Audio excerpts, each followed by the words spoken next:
Welcome to Ecclesia Principles, a biblical strategy for believers to engage in God's design for government with Ray Eppard.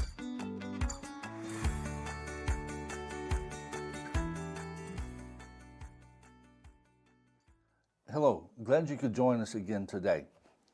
We are, for the second week, looking at some of the stumbling blocks that prevent Christians from engaging in culture, from engaging in affecting policy, that keep them from affecting government.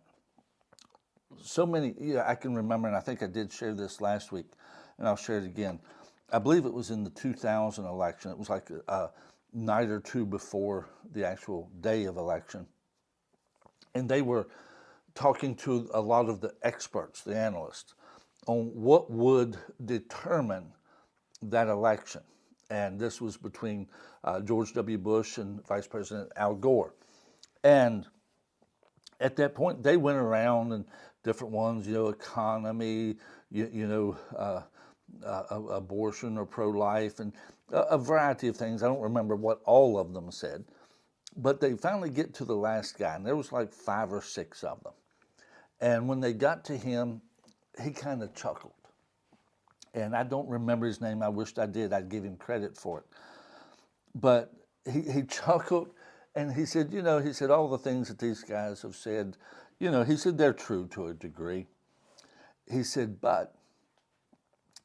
every election in America is really determined by the evangelical vote. He said, there is no bigger block of voters in America. He said, and what that block does decides the election. He said, if they rally behind a candidate and the majority of them are in favor of that candidate, he said, then you'll see landslides like Ronald Reagan, and which, at this point, I think we are a little less percentage-wise from that. But I still think that's very much the case. He said, and if they are not enthusiastic about the candidate, and some of them decide to stay home, he said, then at that point, or they're mixed. They kind of split, this guy or that person, He said, then it falls to these other things, but only falls to these other things because of what they did, because of where they stand on the issues. He said, then it falls to those secondary issues. But we need to understand that, and I still believe it is true. It might not be as big a percentage, but it is still the biggest percentage in America. And that is, again, if you would, the evangelical vote, the Christians, the biggest single voting bloc in America.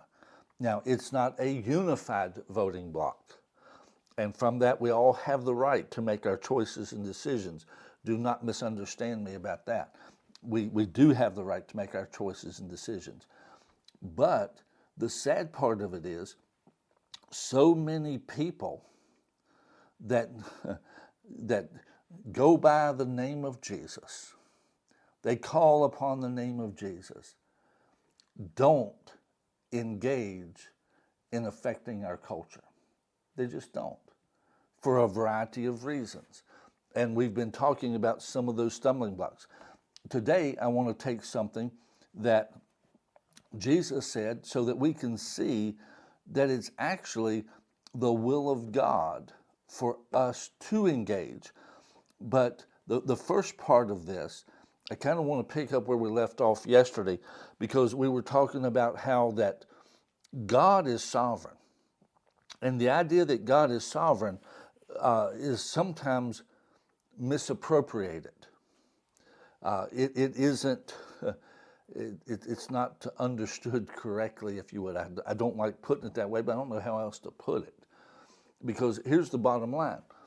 The way some people teach that God is sovereign means that he approves everything that happens, that everything is the will of God. If it happened, it's the will of God. And one of the most horrible examples that I have ever heard along this line, I was reading an article by a minister, and he was talking about ministering to a young lady that had been raped, and she was expectant. And he said, he was talking about how difficult it was to get her to see that this was the will of God. Her being raped and becoming expectant was God's plan. It was his design. And I'm like, oh, God help us. God help us when we have people sharing things like that.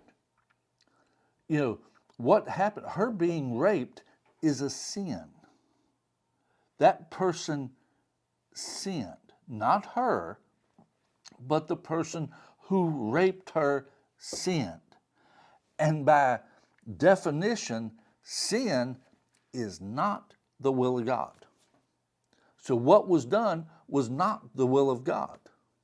Now, at that point, some people go, oh, all I can say is God help you, because God is sovereign, but he gave humanity a free will to make choices. And since God is sovereign, he can do that if he wants to. He can actually choose to let you make a choice. Why can he do that? Because he's sovereign. None of us can tell him he can't. But a lot of people, no, God's sovereign. That humanity doesn't have a choice. It's just God's will. No, if God says it's humanity's choice, then that theologian doesn't really matter, because God is sovereign. God can set it up however he wants to set it up. Don't tell God what he's got to do. He can do what he can set it up however he wants to set it up. And see, the thing of it is, that's what the Bible's for, is to show us how he set it up, to tell us what he has said, what he has decreed, and how it is. That's what the Bible teaches us. And from that point, then we come to know what God will take care of and what God is expecting us to steward. There is no stewardship if God is controlling everything. Let me say that again. There is no stewardship if God is controlling everything. Now, our passage I want to read is Matthew 16, verse 18 and 19. Here Jesus, this is when he's asked him, who do people say that I am? And then he says, but who do you say that I am? Peter responded and said, thou art the Christ, Son of the living God. And Jesus says, and I also say to you that you are Peter, and on this rock I will build my church, and the gates of Hades shall not prevail against it. And I will give you the keys of the kingdom of heaven, and whatever you bind on earth will be bound in heaven. Whatever you loose on earth will be loosed in heaven. Now, get this. He says, I'm going to build my church. The word there in the Greek for church is ecclesia. Now, in all honesty, if you look it up, the etymology of the word church does not come from the word ecclesia. We have no English equivalent. If you would, ecclesia is a transliteration. That means it basically came over unaltered from the Greek in this case. It is a little bit different, but it's basically the same. We just borrowed that word and made it a part of our vocabulary. You can look up the definition in virtually any dictionary And you will see that the primary meanings for the word ecclesia is it was the name, and especially at the time that Jesus said this, it was the name of the legislative body of the Greek city-states. Now, at this point, the Roman Empire had conquered Greece, but they left a lot of the things in place. But if you would, they borrowed much from the practices of the Greeks. And if you would, you can do your research on this, that the Sanhedrin was really modeled after the Greek ecclesia. They are very similar in nature. And when you see the Sanhedrin in the Gospels and even in the book of Acts, that was the Roman equivalent of the ecclesia. And if you would, that group basically formed what we would today call the local government. And then there was a governor, like Pontius Pilate.